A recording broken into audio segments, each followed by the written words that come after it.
Paz do Senhor para todos mais uma vez. Amém.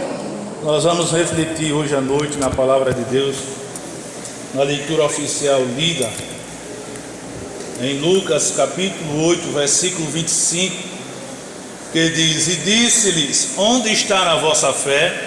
E eles, temendo, maravilharam-se, dizendo uns aos outros: Quem é este que até aos ventos e à água manda e lhe obedecem?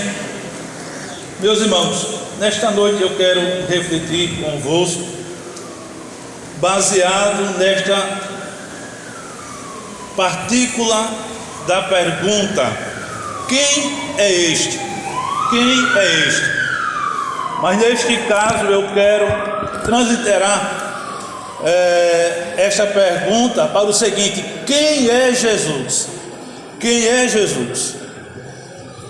Eu fiquei pensando nesta pergunta sobre quem é Jesus. Ó irmão, Jesus, ele sempre foi debatido entre aqueles que são seus inimigos.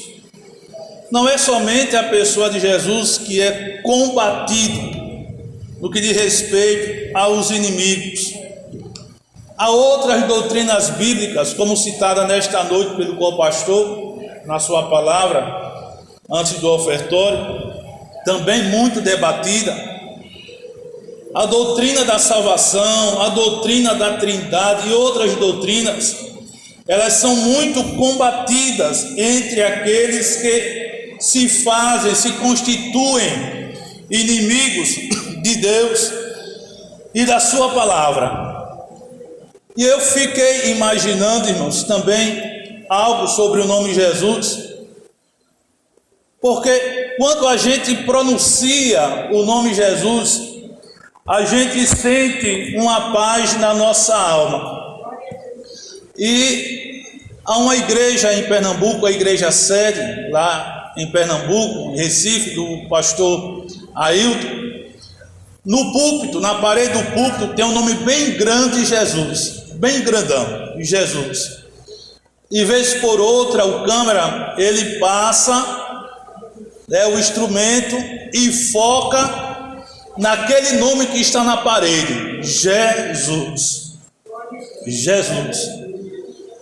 E este nome Jesus tem inspirado a compositores a compor hinos bonitos, como por exemplo o do saudoso Esdras, Jesus, néctar de Sião. E eu deixei guardado aqui no meu material, no meu celular, e deixei aqui feito um print, e veja a sua composição deste hino, focado no nome de Jesus ou na pessoa de Jesus. Jesus, teu nome para mim é alimento, que engorda minha alma, rejuvenesce meu espírito e enche-me de calma a todo momento. Tiraste-me da senzala dos escravos, dos vícios, e encheste-me de paz e amor em grande escala. Há uma fonte de água viva que salta para a eternidade. És tu na realidade em minha vida, por isso eu canto. Jesus, que nome doce e amoroso. Jesus, que eloquente oração. Jesus, sabor do néctar das flores, do jardim da celestial mansão. Jesus, ó, que sabor de mel, que engorda minha alma, é o maná do céu. Derrama-te, Jesus, no meu coração, és o néctar das flores de Sião. Então vejamos, irmãos, que este homem chamado Jesus, ele inspirou a compositores a compor hinos deste naipe. Mas não foi somente Esdras, Osés de Paula e outros cantores inspirados fizeram hinos com este nome maravilhoso chamado Jesus. Mas eu perguntei e ainda pergunto, e sendo uma resposta silenciosa: quem é Jesus? Quem é Jesus? Para os discípulos, eles indagaram: quem é Jesus? Que até aos ventos e a água manda e lhe obedecem. E eu fiquei em casa pensando, refletindo sobre esta pergunta. E eu dizia: Senhor, eu sei que Tu és tudo. A Tua palavra fala muita coisa sobre aquilo que Tu és. Mas eu queria alguma coisa, alguma resposta para poder refletir à noite na congregação. E eu tenho, é bem verdade que o tempo não vai ser permitido, a não ser que eu vá somente citando, sem a gente meditar. Mas eu tenho aqui pelo menos 10 respostas sobre quem é Jesus, à luz da palavra de Deus. Quem é Jesus? E a primeira resposta que eu tenho dentro do livro de Deus é que Jesus é a revelação do amor de Deus. Jesus é a revelação do amor de Deus para a humanidade. Nós temos aquele texto áureo citado pelo próprio Cristo em João 3,16: porque Deus amou o mundo, a humanidade, de tal maneira que deu seu Filho único, para que todo aquele que nele crê não pereça, mas tenha a vida eterna. Então esse texto já refuge claramente a revelação do amor de Deus, que é a pessoa bendita de Jesus. Mas, irmãos, quando nós vamos para a Bíblia, nós vamos nos defrontar com um jovem rico, um jovem que guardava os mandamentos de Deus. Mas Jesus disse para ele: falta-te uma coisa, venda tudo que você tem, dê aos pobres e siga-me. E a Bíblia diz que aquele moço, ao ouvir esta palavra de Jesus, retirou-se triste, porque possuía muitas riquezas.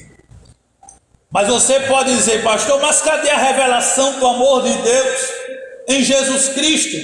Citando este personagem do jovem rico, a Bíblia diz que Jesus, em dado momento, olhou para aquele jovem rico e o amou.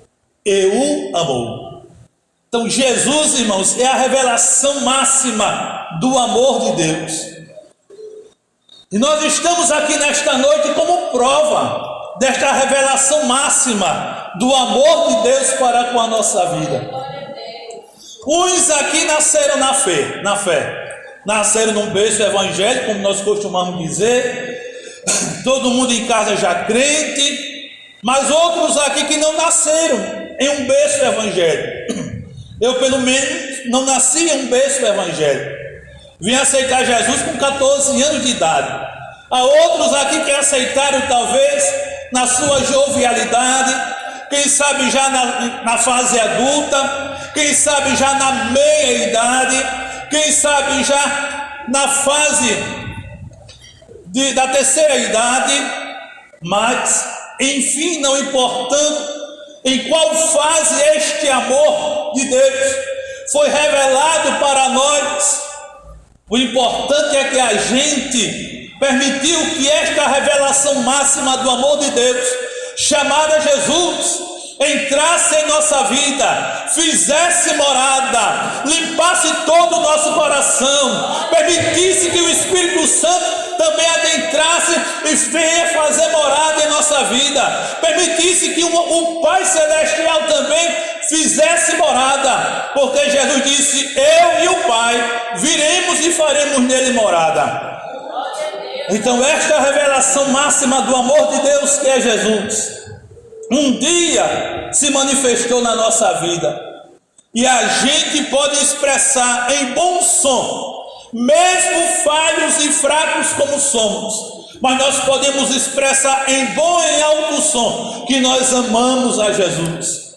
Há momentos que eu estou em casa e ou ouvindo um ensino ou uma pregação, ou às vezes ouvindo um hino sacro, e eu fico dizendo: Jesus, eu sou um miserável mesmo, mas mesmo assim tu me amaste, eu não mereço nada, eu não sou nada, eu sou um vil pecador, eu sou um carente da tua graça, mas mesmo assim tu me amaste.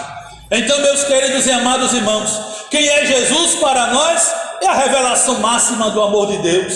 E é por isso que nós estamos aqui, conscientes desta revelação máxima, que um dia nos alcançou, e que certamente enquanto ele não vier buscar a sua igreja, esta revelação vai continuar se manifestando aos corações daqueles que ainda não aceitam a Jesus como suficiente e único Salvador de suas vidas. Mas ainda outra resposta sobre esta pergunta: quem é Jesus? Jesus, a Bíblia diz que é aquele que socorre aos que não estão crendo ou talvez perderam a crença. Jesus é aquele que socorre aos que não têm crença ou, quem sabe, já perderam a sua crença. Os irmãos se lembram do pai do jovem lunático que pediu aos discípulos para expulsar o demônio que havia na vida do seu filho e não puderam expulsar? E Jesus chegou perto daquele pai, e aquele pai disse: olha, Senhor, expulse, porque eu trouxe para os teus discípulos e eles não puderam expulsar de forma alguma. E Jesus perguntou àquele pai, mediante o que ele ouviu do pai, que o demônio, vez por outra, se apoderava daquele rapaz, ora jogava no fogo, ora jogava na água, com a intenção de destruir aquele jovem. E a Bíblia Sagrada diz que aquele pai ainda falou para Jesus que a intenção do inimigo era justamente de matar aquele jovem. E Jesus indaga a ele: há quanto tempo lhe acontece ou lhe sucede isto? E aquele pai disse: desde a infância. Irmãos, eu não sei se aquele jovem já tinha os seus 18 anos, não sei a idade certa daquele rapaz, porque a Bíblia não diz, mas a Bíblia diz que aquele jovem, desde a infância, era apoderado de um espírito maligno que o atormentava e o fazia definhar.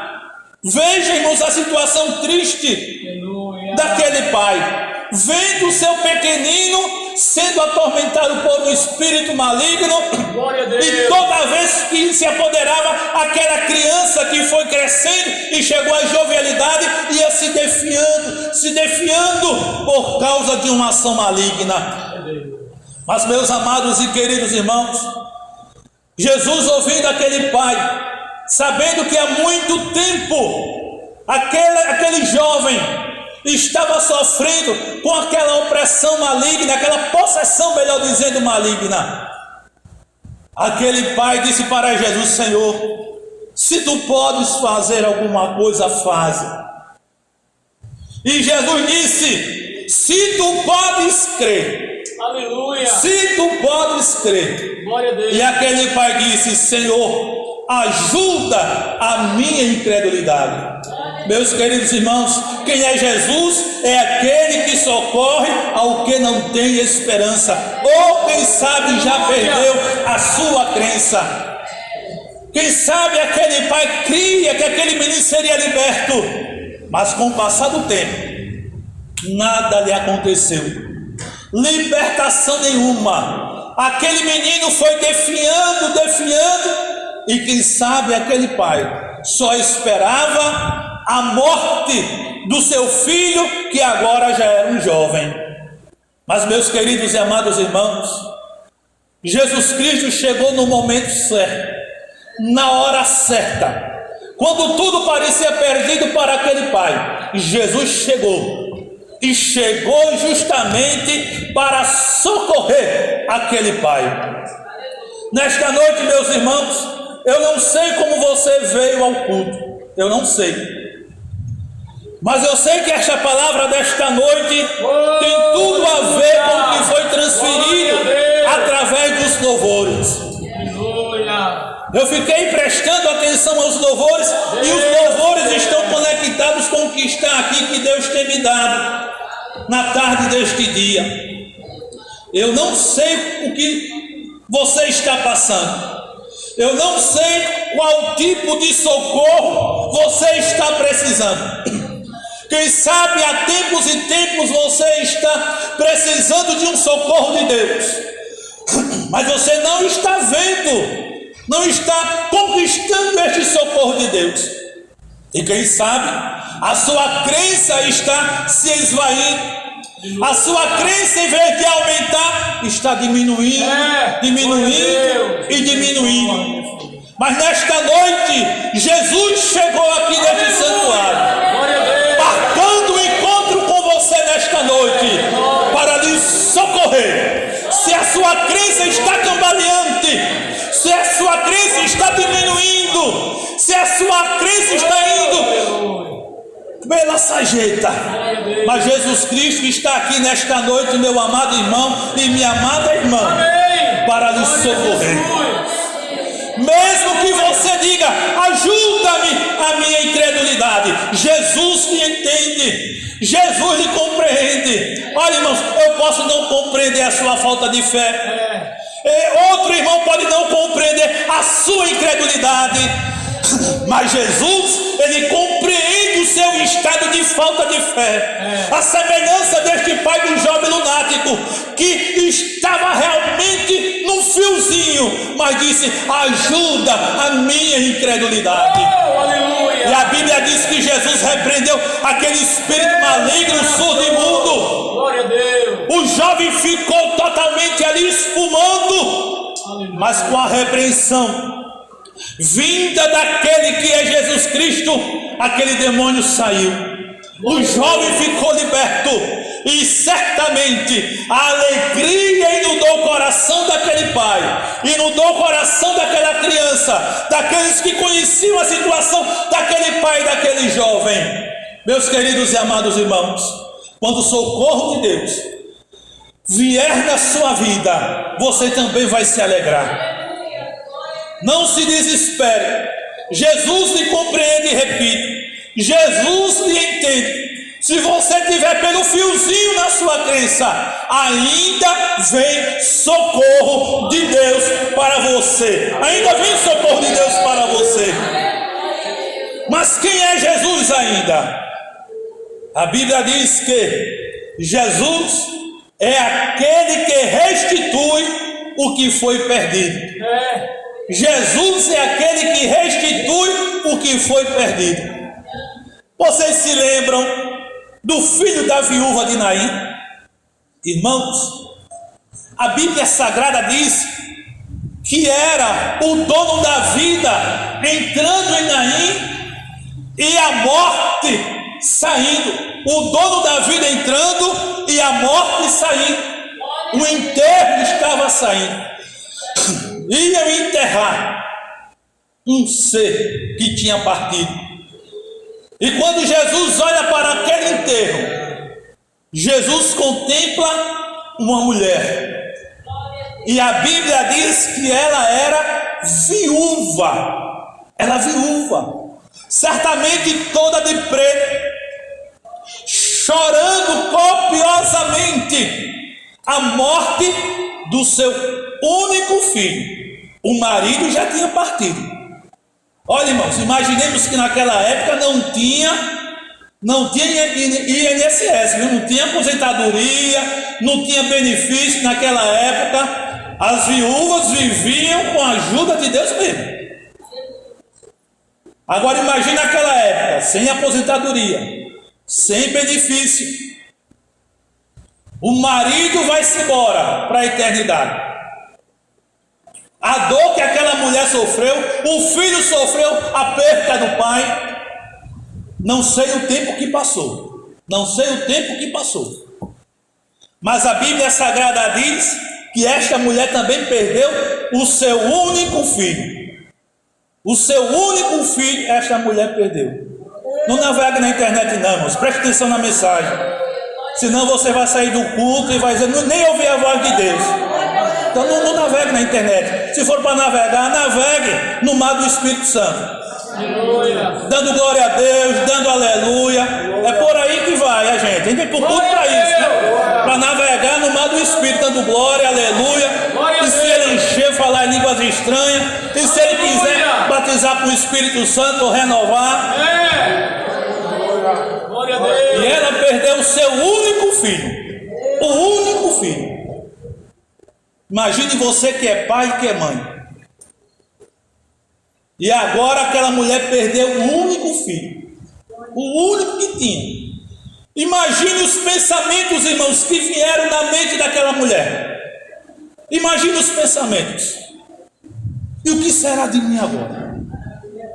Perdi meu marido, o meu morão,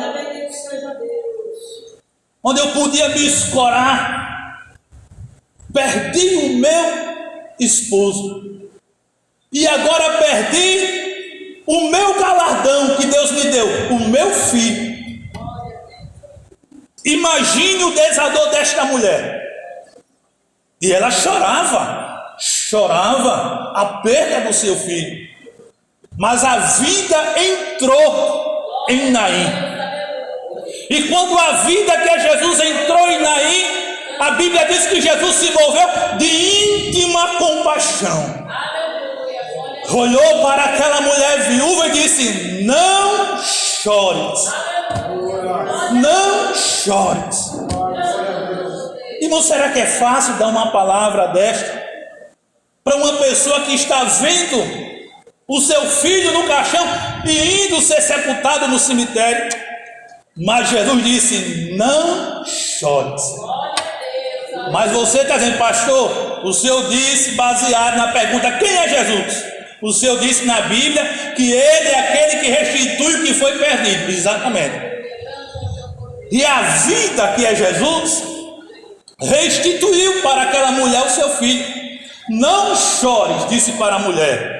E quando Jesus olha para o caixão, Jesus ordena que aquele moço se levante, e a vida entrou na vida daquele moço, e a Bíblia diz que ele começou a falar, e certamente a alegria inundou o coração daquela mulher.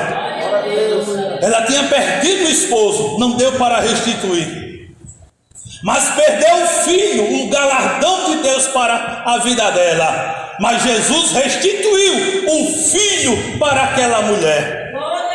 Meus irmãos, eu não sei o que você tem perdido. Eu não sei. Eu não sei o que você tem perdido. Se na vida moral, se na vida espiritual, se na vida secular. Eu não sei o que você tem perdido.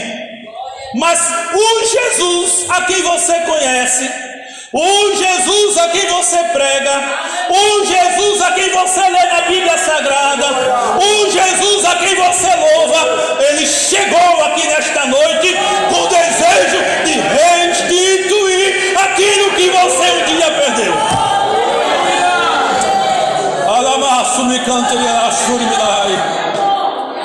Ele chegou nesta noite, aqui neste templo. Ele entrou neste templo para restituir aquilo que você perdeu. E eu não sei o que foi que você perdeu. Eu não sei se você perdeu a alegria da salvação. Eu não sei se você perdeu as línguas estranhas e não fala mais em mistério com Deus.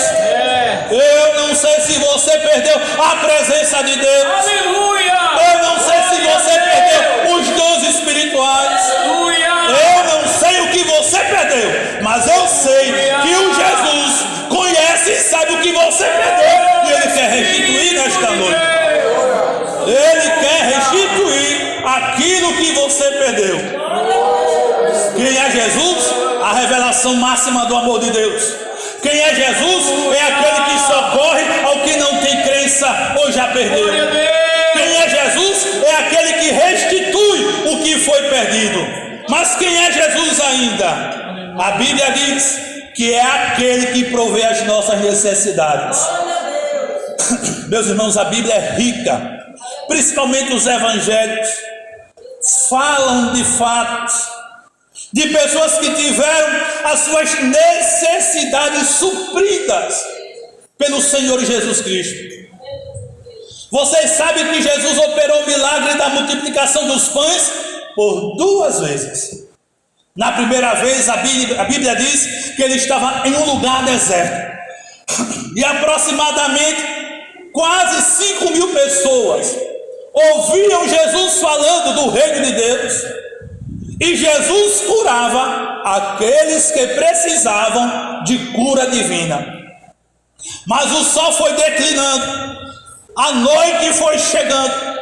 Os discípulos disseram para Jesus: Senhor, espere esse povo para que vá comprar comida, porque já estão aqui ouvindo há muito tempo. Então, despede este povo, Senhor. Jesus disse: dê vocês de comer. Ou a tradução, a expressão bíblica é: dá-lhe voz de comer. Senhor, nós não temos suficiente. Vou parafrasear o texto sagrado. O que nós temos aqui são 5 pães e 2 peixes. O que são 5 pães e 2 peixes para aproximadamente 5.000 pessoas? Tem gente, quem sabe aqui, come 5 pães em poucos minutos, 2 peixinhos numa bocanhada só. E se for a pilombeta, pronto, aí já era. Tem gente que pode comer até 10 pães, que eu conheço gente que come 10 pães. É um devorador para comer, terrível. O que são 5 pães e 2 peixes para quase 5.000 pessoas, irmãos? Mas Jesus, quando soube que tinha esta quantidade de pães e de peixes, Jesus tomou, deu graças ao Pai, entregou aos discípulos e disse: distribua para o povo. Mas antes, bote o povo dividido aí de 50 em 50. E agora lá vai os discípulos com as cestas de pão e os peixes, os 2 peixes. Vão. Irmãos, imagine que negócio que é aí. Quando o povo botava a mão no cesto, ainda tinha pão lá. 2 peixinhos, quando botava, ainda tinha peixe. E foi. Todo mundo, diz a Bíblia, todo mundo se alimentou, todo mundo ficou farto, e ainda sobrou cesto de pão e de peixe. Ainda sobrou cestos de pães e de peixe. Quem é Jesus? É aquele que provê as nossas necessidades.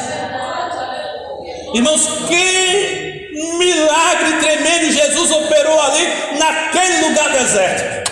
Naquele lugar deserto. Olha, irmãos, às vezes a gente fica pensando: meu Deus, estou precisando disso. Ninguém diga que não pensa isso não, pelo sangue de Jesus Cristo, não peque não. Todos nós pensamos: meu Deus, como é que eu vou pagar essa conta? Meu Deus, como é que eu vou comprar este alimento? Meu Deus, como é que eu vou fazer isso aqui? E a gente, humanamente falando, a gente fica pensando, irmãos, porque somos humanos. Somos humanos, não estamos em um corpo transformado, não. A gente fica imaginando: meu Deus, agora eu posso dar um conselho este que eu dou a mim mesmo.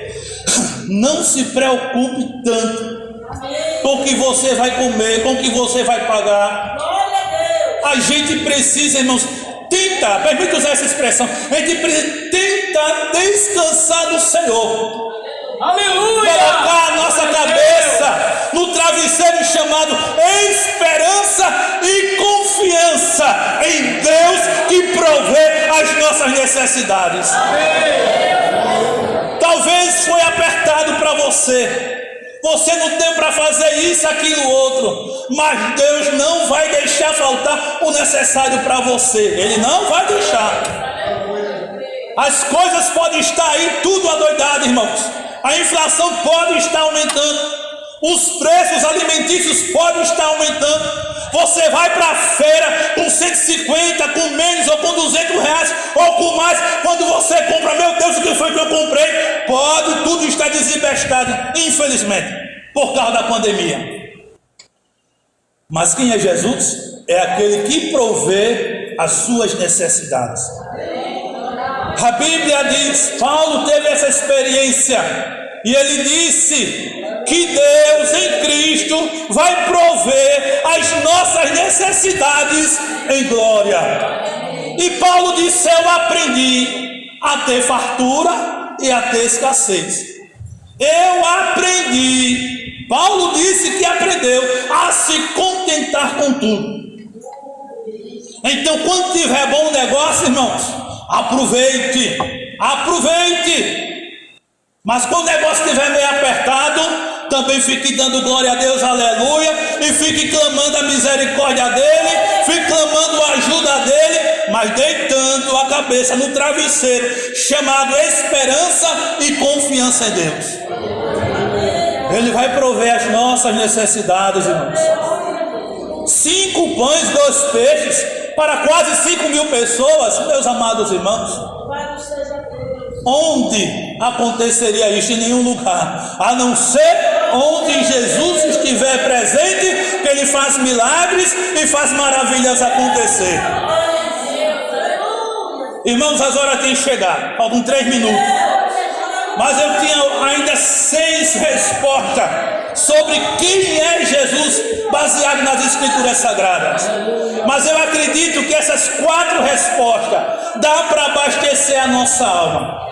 Dá para a gente caminhar alguns dias, confiando, crendo que este Jesus que manda no vento, que manda nas águas, para se aquietarem, para se acalmar, é o mesmo Jesus que está conosco, vai continuar conosco, vai nos ajudar, vai nos fortalecer, vai abrir celeiro, e se tiver escassez, Ele vai fazer vir abundância para a minha casa e também para a sua casa. Isso aqui não é teologia da prosperidade, não. Isso aqui é a Bíblia Sagrada para nós. É a Bíblia Sagrada para nós. Então não perca a sua fé e sua esperança. Se você chegou aqui meio abalado, saia nesta noite aqui revigorada pela palavra do Senhor. É esta palavra que Deus tinha para nós nesta noite, irmãos. Mas antes de encerrar o trabalho, eu quero ouvir o diácono Genivaldo louvar a Deus com toda a igreja. Se a igreja conhecer o louvor que ele vai entoar para Deus nesta noite, a igreja louve ao Senhor. E depois deste hino, a gente encerra o trabalho com oração, com a bênção apostólica. Mas Deus ainda pode falar com você através do louvor. A Bíblia diz que Deus habita no meio dos louvores de Israel, quanto mais no meio da igreja. Compraram a remida